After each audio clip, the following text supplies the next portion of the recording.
ओम आरोग्यमस्तु। Hymns जीना सीखो से मैं डॉक्टर जयनारायण आज आप सबके बीच आया हूँ आयुर्वेद की कुछ महत्वपूर्ण जड़ी बूटियों के बारे में कुछ चर्चा करने।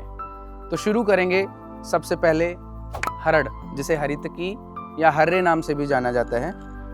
ये देखिए, इसके लिए आयुर्वेद के ग्रंथों में कहा गया है यस्य गृहे माता नास्ति तस्य माता हरितकी कदाचित कुप्यते माता ना उदरस्था हरितकी, कि जिसके घर में माता नहीं होती है ऐसे व्यक्तियों के लिए भी जो हरितकी है, जो हरड़ है, वो माता की तरह काम करती है। और कई बार ऐसा हो सकता है कि हमारी गलतियों की वजह से हमारी माँ यानी हमारी माता भी हमारे ऊपर गुस्सा कर सकती है, लेकिन पेट में गई हुई हरड़ जो है वो कभी भी किसी भी तरह का नुकसान नहीं करती है। तो बचपन से लेकर के बुढ़ापे तक हरड़ का यूज़ हम कर सकते हैं। छोटे बच्चों को अगर अफवारा यानी आदमान होता है तो ऐसे में हमारी माताएं, हमारी बुजुर्ग जो दादियां थी, वो हरड़ को पत्थर पे घिस के उसका लेप, पतला लेप बच्चे के पेट पे करती थी और बच्चे को आया हुआ अफारा, आदमान ठीक हो जाता था। बड़ों में भी ये अपच, गृहिणी, इन रोगों में बहुत ज़्यादा काम करती है। इसके अलावा आयुर्वेद में इसे रसायन कहा गया है और आयुर्वेद की एक बहुप्रचलित औषधि जिसको हम त्रिफला के नाम से जानते हैं, उसका भी एक मुख्य घटक द्रव्य हरड़ है।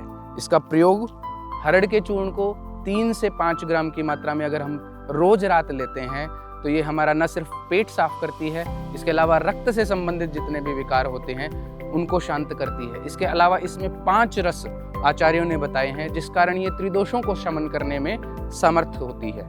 तो हरड़ का प्रयोग एक ना होकर के अनेक हैं। अगर मैं अकेले हरड़ पे चर्चा करूंगा तो वीडियो काफ़ी बड़ी हो जाएगी। तो ये थोड़ा सा संक्षिप्त वर्णन था अभया के बारे में। अभया इसीलिए कहा गया है कि इसको खाने से किसी तरह का भय नहीं है, सभी तरह के भय का हरण करने वाली है, इसलिए इसे अभया कहा गया है, इसलिए इसे माँ कहा गया है। इसके बाद जो अगला द्रव्य है वो हमारे पास है अमलतास। ये अमलतास के बीज हैं। अमलतास विरेचनीय द्रव्य है। आचार्यों ने जब श्रेष्ठ द्रव्यों के बारे में बात करी तो विरेचनीय द्रव्यों में अमलतास का वर्णन श्रेष्ठतम द्रव्य के रूप में किया गया। तो ये बालक, वृद्ध या युवा, तीनों ही अवस्थाओं में अगर हमें विरेचन कराना है तो सुख विरेचनकारी अमलतास है। विरेचन को थोड़ा सा और सिंप्लीफाई कर दूं तो अगर आपको कॉन्स्टिपेशन है, लंबे समय से पेट साफ नहीं हो पा रहा है, तो ऐसी सिचुएशंस में अमलतास या तो बीज का चूर्ण 1.5 ग्राम से 2 ग्राम की मात्रा में, या फिर अमलतास की लंबी लंबी बड़ी फलियां मिल जाती हैं, उनका गूदा निकाल करके उसको रात भर सोख करके सुबह 1 गिलास उसका अगर हम सेवन करते हैं तो हमारा पेट निश्चित रूप से ही बहुत अच्छी तरह से साफ होता है। इसके बाद जो अगला औषध द्रव्य है उसकी मैं बात करूंगा तो ये चिरायता है। यूजुअली चिरायते की स्टेम यूज़ करी जाती है, डंठल यूज़ किया जाता है, तो ये चिरायता है।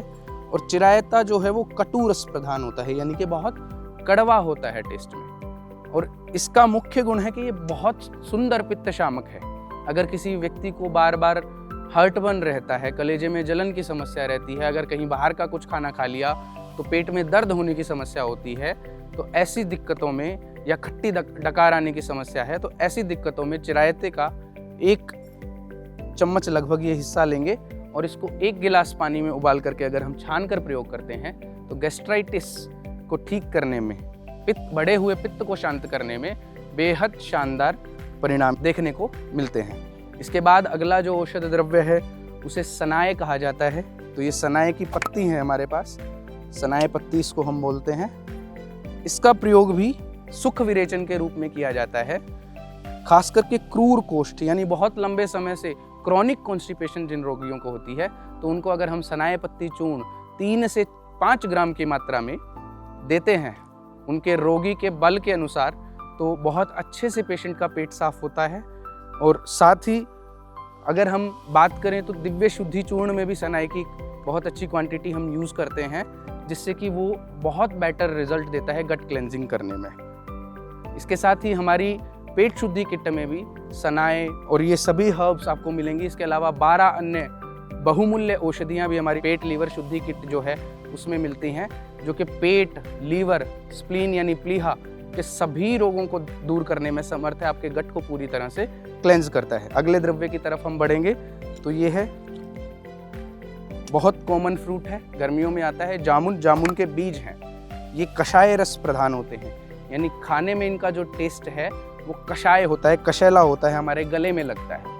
कषाय रस की सुंदरता क्या है कि ये बहुत अच्छा पित्त शामक है और खासकर शुगर के रोगी, मधुमेह के जो रोगी हैं उनके लिए वरदान का काम करता है।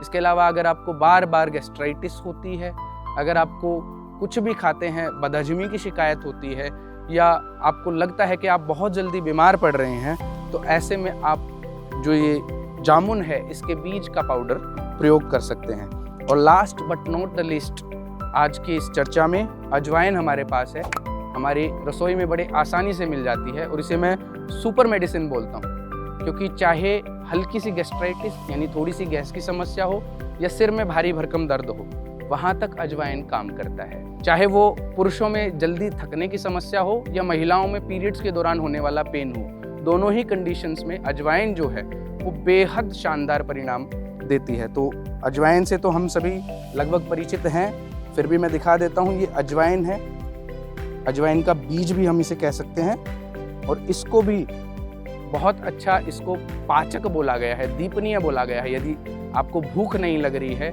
तो अजवाइन को हल्का सा तवे पे भून के उसका पाउडर, उसके साथ में थोड़ा सा जीरे का पाउडर, सौंफ का पाउडर मिला के अगर हम सेवन करते हैं तो ये बहुत जल्दी भूख को बढ़ाने का काम करता है। इसके अलावा अगर आपको बदहजमी है तो उसमें भी आप इसको उबाल कर 1 चम्मच 1 गिलास पानी में उबाल करके अगर पीते हैं तो आपकी गैस्ट्राइटिस दूर करता है।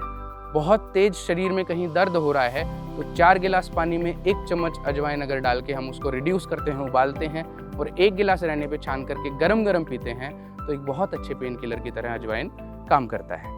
तो आज के इस वीडियो में हमने जाना अलग अलग हर्ब्स के बारे में, अलग अलग औषधीय द्रव्यों के बारे में।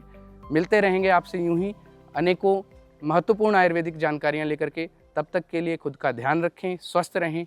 ओम आरोग्यमस्तु।